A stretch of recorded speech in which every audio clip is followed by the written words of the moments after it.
ఎన్నికల ప్రచారంలో పాల్గొంటారు కానీ ఆ పార్టీకి మద్దతుదారులు కాదు, అసలు స్థానికులు కూడా కాదు. అయినా ప్రతి ర్యాలీలోనూ దర్శనమిస్తూ ఉంటారు.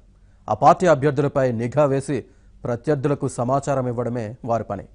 అనంతపురంలో మంత్రి కాలువ శ్రీనివాసులు పోటీ చేస్తున్న రాయదుర్గంలో ఇలాంటి కార్యకలాపాలు నిర్వహిస్తున్న ముఠాలు వెలుగులోకి వచ్చాయి.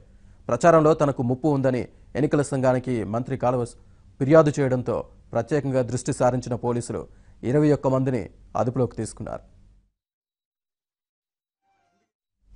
రాయదుర్గం అసెంబ్లీ వైసీపీ అభ్యర్థి కాపు రామచంద్రారెడ్డి సమీప బంధువులు ఎలాగైనా ఆయన్ను గెలిపించుకోవాలని భీమవరం, ఏలూరు నుంచి కొంతమందిని రాయదుర్గానికి పంపించినట్లు విచారణలో తేలింది. ప్రణాళికాబద్ధంగా వారిలో ఒక వ్యక్తి టీడీపీలో చేరి ప్రచారం ప్రారంభించారు.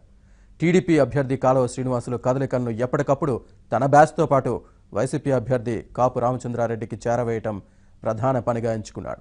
కాలువ చేస్తున్న ప్రచారాల వద్ద రెక్కీ నిర్వహించాడు. సుమారు 300 మంది రాయదుర్గం నియోజకవర్గంలో ఇలా సంచరిస్తున్నట్లు పోలీసులు అంచనా వేస్తున్నారు. తమ అదుపులో ఉన్నవారు కాపు రామచంద్రారెడ్డి వియ్యంకుడు శ్రీరామరెడ్డికి చెందిన కంపెనీలో పనిచేసేవారిగా పోలీసులు గుర్తించారు.